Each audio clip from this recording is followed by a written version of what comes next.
Game of Thrones is properly titled. For all its magic, dragons, ice zombies, and resurrections, at its core, Game of Thrones is a political drama.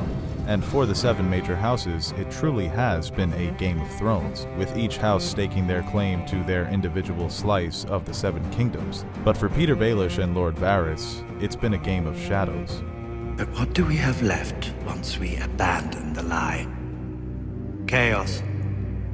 A gaping pit waiting to swallow us all. Chaos isn't a pit.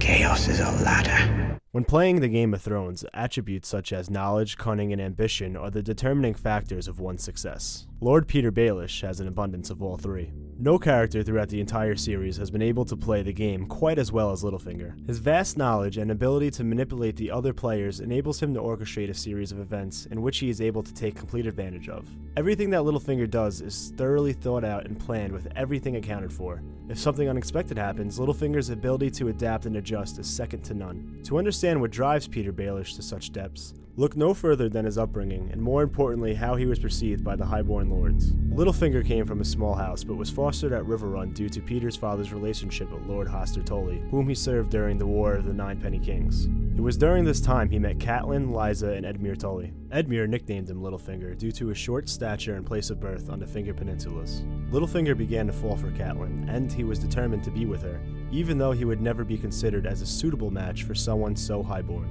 He even goes as far as to challenge Catelyn's betrothed, Brandon Stark, the heir to Winterfell.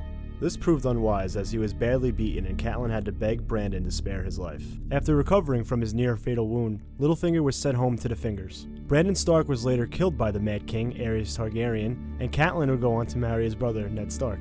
These events most likely ignited Petyr's aspirations. He even embraced the derogatory nickname Littlefinger as a reminder of how far he has come.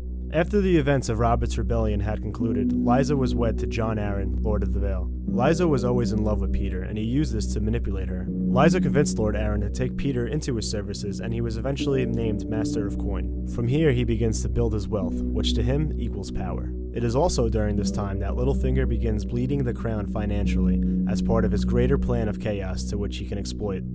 The Master of Coin finds the money, the king and the hand spend it. One of the first scenes in Game of Thrones is the funeral for Jon Arryn, the Lord of the Eyrie and the Hand of the King to Robert Baratheon. Littlefinger convinces Lysa to poison Jon Arryn. This causes Robert to travel north and offer the position of Hand of the King to Ned Stark. He then has her send a letter to her sister Cat, blaming it on the Lannisters, starting a feud between 2 of the most powerful houses in Westeros. The first move we see him make is telling Cat that the Valyrian steel blade used by Bran's assailant belongs to Tyrion, further escalating the tensions between Stark and Lannister, while also gaining the trust of Lord Eddard. He begins to feed Ned information that will lead him to find the truth about Jaime and Cersei. He also points him in the right direction when it comes to Robert's bastards in King's Landing. When Ned finally learns the truth, Littlefinger urges him to rule the kingdom as Lord Protector with him at his side. All of the power is yours. You need only reach out and take it. Make peace with the Lannisters. Release the imp. Wed your daughter to Joffrey. And if Joffrey becomes a problem, they can expose him and put Renly into power. When Ned refuses, he turns on him and shows his loyalty to the crown. By doing this, it almost guarantees that civil war will take place in Westeros, and that he will be in the crown's good graces as he continues his plan. In Season 2, Littlefinger is sent by Tyrion to act as an envoy to Catelyn in order to parlay an exchange of Arya and Sansa for Jaime. He then supplants the idea of Cat releasing Jaime for her daughters. When Renly is murdered, Littlefinger quickly brokers an alliance between the Tyrells and the Lannisters to save King's Landing from Stannis. After the Battle of the Blackwater, he is given Harrenhal for his efforts, making him one of the most powerful lords in Westeros. You honor me beyond words, Your Grace. I shall have to acquire some sons and grandsons. He now has a status high enough for a future marriage with Lysa Arryn, the Protector of the Vale. Before leaving for the Eyrie in Season 3, Littlefinger turns his attention towards Sansa, knowing how valuable she is. Littlefinger finds out that Varys and Lady Olenna plan to marry Sansa to Loras Tyrell. He then foils those plans by tipping off the Lannisters. He then joins forces with Lady Olenna in Season 4 to orchestrate the death of Joffrey and help Sansa escape. Tyrion is accused of killing the king, which leaves the Lannister family in turmoil. Littlefinger also hired the dwarves that performed at the wedding, ensuring conflict between Joffrey and Tyrion before the king is poisoned. This move puts Tommen, a boy king, on the Iron Throne, and causes Cersei to spiral out of control. Marcella's been sold like livestock, and now you want to ship me off to Highgarden and steal my boy. My last boy. Marjorie will dig her claws in, you will dig your claws in, and you'll fight over him like beasts until you rip him apart.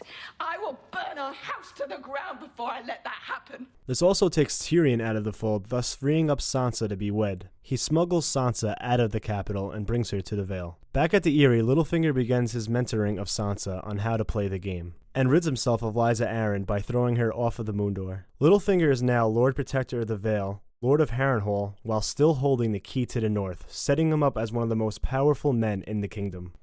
In Season 5, Littlefinger secretly marries Sansa Stark to Ramsay Bolton. The Lannisters consider this treason and ask Littlefinger to take back Winterfell for the crown.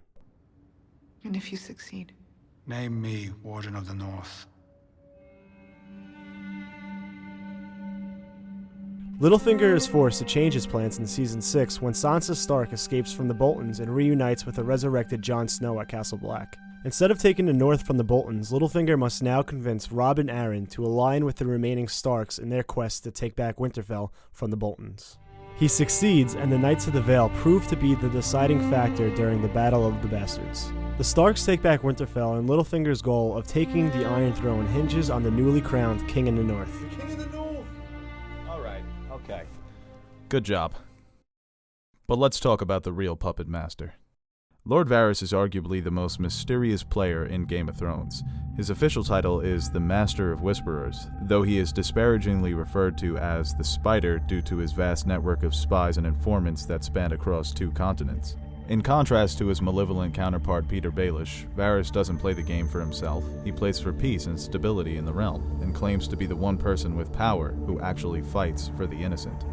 In his own words, it's the innocents who always suffer. Before he was the most feared spymaster in the Seven Kingdoms, Varys was an orphaned boy living in the streets of Lys, one of the free cities off the coast of Essos. Born a slave, he spent most of his childhood traveling with a troupe of actors across the free cities of Essos. He served the actors until he was sold to a mysterious sorcerer.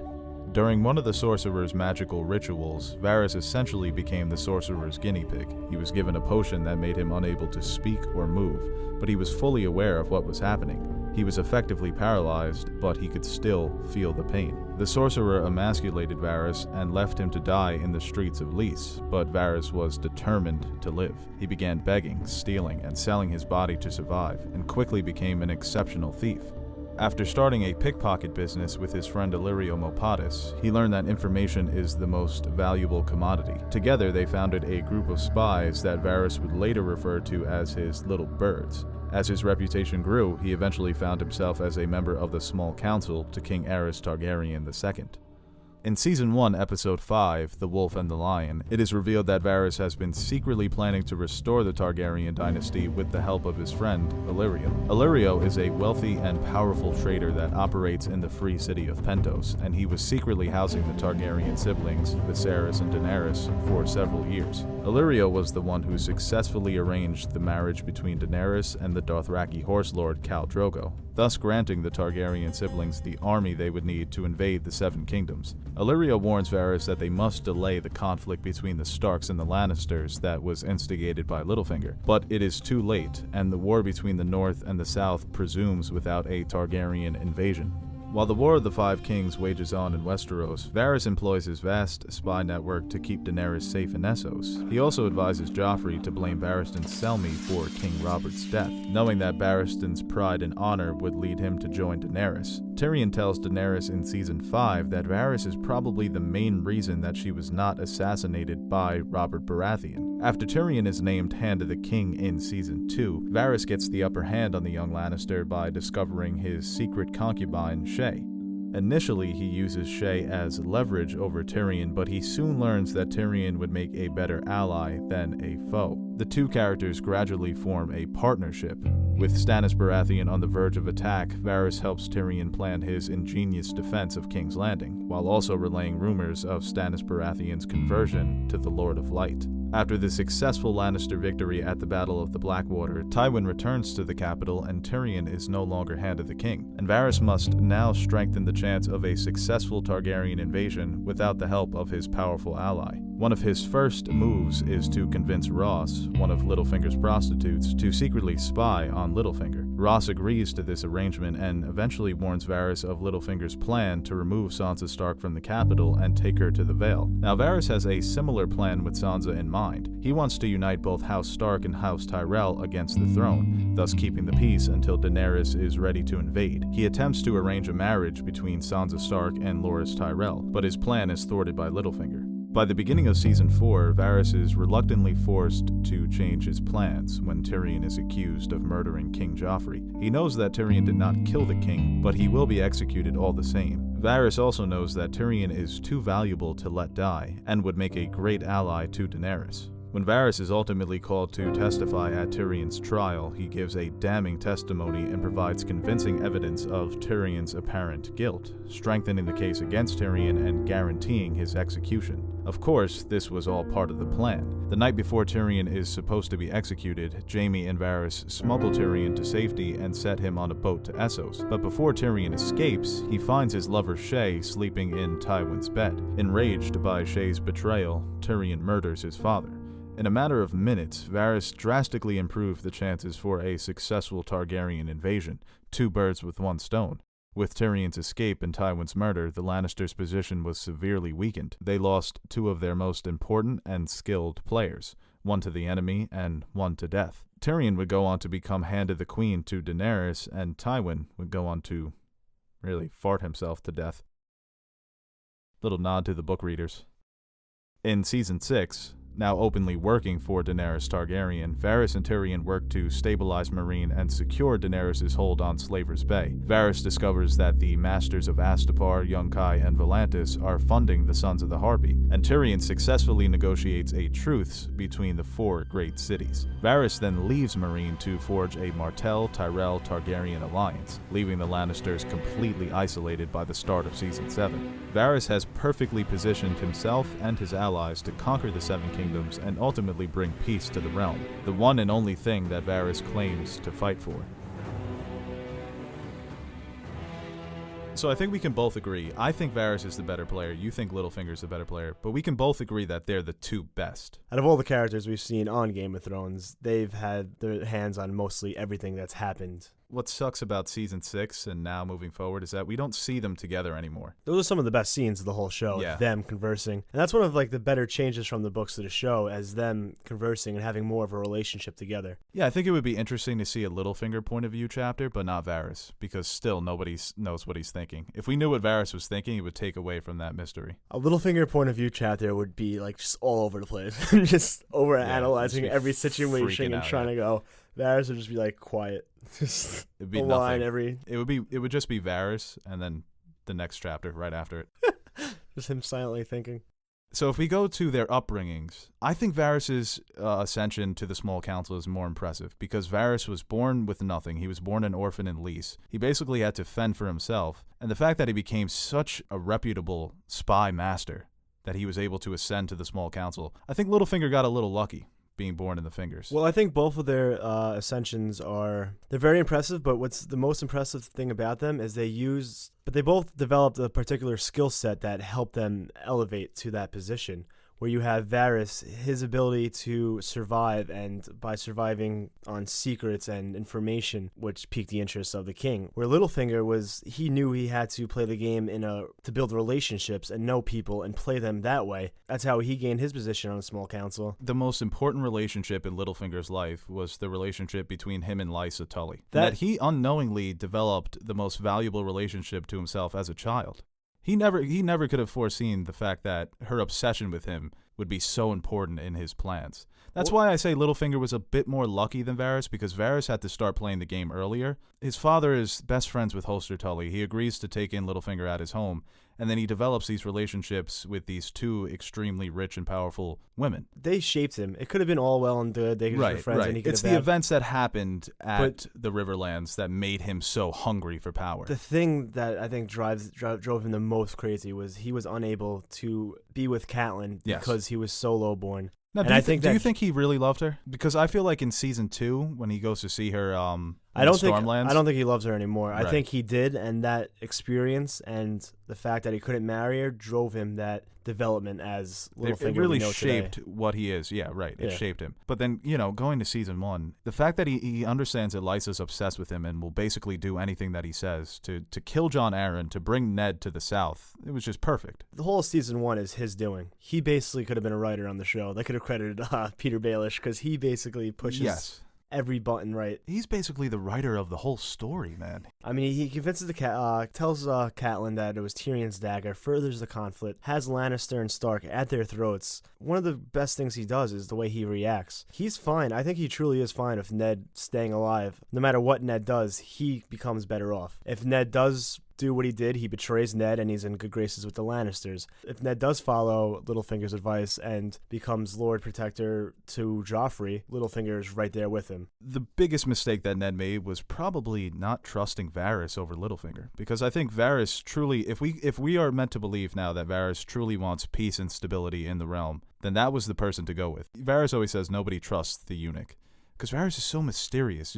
He's terrifying, really, when you see him manipulating people in certain scenes. Well, Varys and Littlefinger both share that scene with Ross. They both share individual scenes, and they're both terrifying in these scenes. I would say Littlefinger more so. But Varys' game initially is to stall the conflict between the Starks and the Lannisters so that Viserys can invade the Seven Kingdoms with the Dothraki horde. But he fails at this. Yeah, I mean, You say that it wasn't necessary. If he wants peace and stability, why get rid of Robert Baratheon? it goes back to before that with Rhaegar, that Rhaegar would have been the best choice, and I think he was working towards Rhaegar. I think he was trying to expose King Aerys by convincing him to go to the tourney of Harrenhal to strengthen Rhaegar's position. But going to Robert, I think he tells Ned Robert's life is in danger, that Cersei and the Lannisters are trying to kill him. I think he realized that Robert was such a negligent, terrible king. He allowed all these awful people to come into power. Cersei, Littlefinger, Pycelle, all of these people clawing and gripping the throne. Varys knew that our best decision is to put this kid, this pet project, basically, that me and Illyrio have on the throne. It's a risk for Varys because it's an unknown. Puts all, I guess, blind faith into Viserys, even though he knows. What we don't see is that he's been protecting these Targaryen kids for 17 years before the show starts. Him and Illyrio are basically, they kept them alive. Viserys went mad because he became so impatient with Khal Drogo that he just lost his mind. I don't buy. I think it's just ticking time bomb waiting to happen. I mean, even before Daenerys and Khal Drogo are married, you hear the things he says to her. These awful things that no sane man will say. I'll let the whole tribe fuck you and their horses too. Probably the wrong decision to support Viserys. Yeah, so he really, luck fell into his favor, and he was able, going forward, to... But when Viserys is taken off the table, you see him take steps into continuing to protect Daenerys. He's still keeping an eye on her, because that's the thing. When you compare Varys' and Littlefinger's spy network, Varys has the better spy network. He's the one with more information. He's the one that tells Littlefinger that Catelyn is coming south, with concerns about Bran Stark being thrown out the window. So even Littlefinger, I think, admits in Season 1 that Varys has the better spy network. Because his spies are very ready to turn on him, because he's so ruthless and cruel. He really is a sociopath. That's the difference with Varys. Varys forms partnerships and friendships like he does with Tyrion in Season 2, which turns out to be very beneficial to Daenerys in Season 5. Yeah, all of Littlefinger's friendships are one-sided. Yes. He's just abusing people. If you're Littlefinger's friend, he's fucking you over somehow. So you would say the initial Varys plan was get Viserys to invade the Seven Kingdoms against Robert Baratheon. If you're saying Ned should have listened to him, Varys is trying to help Ned, but that kind of contradicts what he's trying to do. Because he wants conflict, but a slow-burning conflict. I think Varys wanted Cersei gone. That's what he truly wanted. He With didn't Cersei, want. He wanted Robert's. With all that gone though, and Rob and Ned, he knows Ned's the. Say what we want about him playing the game. He's a great military commander. Good for the realm, and he knows what to do, how to keep Robert in check. So by helping Ned get rid of Cersei, that's helping Robb, that's helping the kingdom. That's not helping Viserys' plans to come and invade. Yes. But Viserys eventually dies, and as the show progresses, he does put specific players into Daenerys' court. Like, he convinces Joffrey to blame Barristan for King Robert's death. This leads Barristan to join Daenerys in Essos, which was a great move by Varys, because it's giving her an experienced advisor, somebody that is going to protect her and push her in the right direction. He's very laissez-faire with his philosophy, and I don't think you can discredit him for betting on the right hand. It's again, even though it is very lucky. Very lucky. I mean, to contrast that with Littlefinger, I would say that Littlefinger is playing the game against idiots. The people that he's manipulating, Cersei, Lysa, Catelyn, Ned, these people are terrible at the game. And then you talk about luck. Well, he was lucky to develop this relationship with Lysa Arryn. That's the most important relationship that he has. But he uses Lysa as a tool for his own self-gain. I know she's not the... And Ned. Yeah, but I'm saying... like, and Catelyn. Yes, I know, I'm saying, but he uses... And Cersei. I'm trying to... You brought up Lysa like that. They're all very dumb. Yes, but then he uses that to help. That's part of the manipulation game, is you find people you know you can control, make it for your own advantage, and he did it beautifully. The thing is, people say Varys got lucky with Daenerys. Well, I'll just counter that by saying Littlefinger got really lucky too, man. Yes, but then he built off of that. Yes. Varys is more to the side. Well, Varys has too, because I think the move to put Barristan in Daenerys' court. I mean, what's when more? Tyrion is accused of killing Joffrey, Varys, the wheels are spinning, saying, "Oh, I'm going to get this guy the fuck out of here. I'm going to get him exiled because I'm going to testify against him, ensure his execution, and then smuggle him out." I wish I could bring the book into this. That's D&D helped you out on that one. Oh, D&D did help me out because he's kind of forced to do it in the book. Yeah, and even in the show, they kind of imply, "Oh, it's a." You never told me why you set me free. Your brother asked me to. Would have said no. Refuse the Kingslayer, a dangerous proposition. Not as dangerous as releasing me. But he also says, "I believe that you're valuable. I believe that you have a purpose." Well, he uses it to his own advantage. If this is going to happen, I might as well take advantage of it. Right. What would you say is more lucky, having a highborn girl fall in love with you, or betting on a young girl that had never been to Westeros, that hatches 3 dragons, happens to survive through to build a huge army, right, of Dothraki and take over, like... Well, I don't think he bet on her until about season 4. But it was his only choice at that point. I don't think Varys necessarily had any plans in season 2 or season 3. He was kind of helping Tyrion. He thought, let me form a relationship with Tyrion because this can be a very valuable ally moving forward if Daenerys pans out. If she does accrue her armies and her dragons grow to full strength. But let me ask you this. Let's say none of that happens. Let's say Daenerys doesn't even have dragons, or B, somewhere where this dangerous road she's been on dies. What's his play then? I don't know. I'm not as smart as Varys. But he would have a play. I'm pretty confident in saying that he would have a backup plan. But there's just so many unknowns. Littlefinger knows exactly what's going to happen, and that's why it's almost hard to compare them because they're playing different games. If Varys was playing the same game as Littlefinger, I think it would be more interesting. I have the advantage here on this argument, like just trying to map it out, is because I know what Littlefinger wants. I don't think you really know what Varys wants. Right. At this point, it's in the books. I think I know what he wants. Yeah, that's a great argument for if we do a book Varys versus Littlefinger. Yeah, I think that's the better argument. I think we should do that in a part 2. We'll do it for Winds of Winter. Winds of Winter, right? But in the show, and I kind of like show Varys better because he's still a complex character, but he is fighting for good. It's like you said, they're playing the same game, but they're playing it for different ends. The selfish motivation just tells you so much more about a character, and their moves are so much more interesting when it's to benefit themselves. Yeah, well, Littlefinger is the more interesting character. Like you said, you kind of know what Varys wants, but there's still that flicker of doubt. With Littlefinger, everybody knows what he wants now. He's played all of his cards, and everybody sees his hand now. Everybody knows that you can't trust Littlefinger, and he's put himself in such a precarious situation by the beginning of Season 7. Where Littlefinger's plan really fell apart was when he married Sansa Stark to Ramsay Bolton. That was the dumbest thing he ever did. Thinking about it from Littlefinger's perspective, it kind of makes sense. When Sansa's still at the Vale with Littlefinger, look at his position, where he's become. He rose to Lord of Harrenhal and Lord Protector of the Vale while holding the key to the north with him. He gave up the key to the north to the Boltons.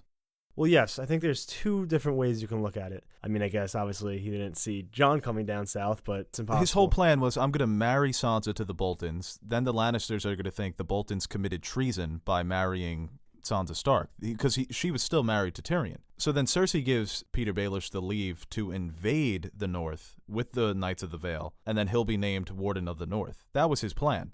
Yeah. But he did underestimate that the North is still obsessed with the Starks, and there was one Stark up north that he completely disregarded, Jon Snow. It's a brilliant play. He wants to have the But people say that it was stupid, but I don't think it's stupid. I think it was a brilliant play to marry Sansa to the Boltons. It's just ugly to see what she has to go through, and Right. then it doesn't sit well. So It's you a bit obviously lecherous. you obviously don't like Littlefinger for that. But you got to remember, Littlefinger doesn't necessarily care about Sansa. He cares about the North. He cares about what her name means. I mean, you can go over and say, oh, we love Catelyn, and Sansa reminds us of Catelyn. If Sansa reminds him of Catelyn, then he's going to think the same thing. I couldn't get someone like that. I want to be in a position where I'm powerful enough where it makes sense to happen just because that's what he wants. He just wants power. And that move works out if Jon Snow doesn't come back. Well, I think he kind of has two plays depending on what he wants to do. He can either join the Boltons, the North, and the Vale together and take care of a diminished Lannister army. Basically, the whole South is in complete shambles right now. I think the smarter move would have been to fight the Boltons, though. Because even if you... Well, I think he would have a plan for them as well. You don't go and do something Right, like that yeah. unless you know. Well, you just keep them Wardens of the North. If Littlefinger can take the South with them, Littlefinger's the king, you guys go back up north. The North is yours. Yeah, but I don't everyone, give a fuck. I think a lot of like a misconception that he does everything. He wants Sansa by his side. He wants to be with Sansa. No, he doesn't care about Sansa. No, he doesn't. That is a misconception. I think he needs her for the name and what she represents. But Littlefinger's position in Season 6 has become chaos. We even said in a couple of our previews, he's the one character we think might die in Season 7. Varys, on the other hand, Varys had a very successful Season 6. He's the one who he alerts Tyrion about who's funding the Sons of the Harpy, so Tyrion is able to form a truce, and then he goes and forges an alliance with House Martell and House Tyrell. So Varys and Littlefinger, when they have that conversation about chaos is a ladder, all the chaos that Littlefinger has created has benefited Varys. So while you say that Littlefinger is more hands-on, he's manipulating people, Varys is playing the shadows. He's waiting for things to unfold, and then he makes his move. And his move hasn't changed for the past 2 seasons. If that's your point, that Littlefinger created this mess so Varys can clean it up, basically. You could say there would be no Varys without Littlefinger. Yeah, I think Littlefinger has definitely benefited Varys.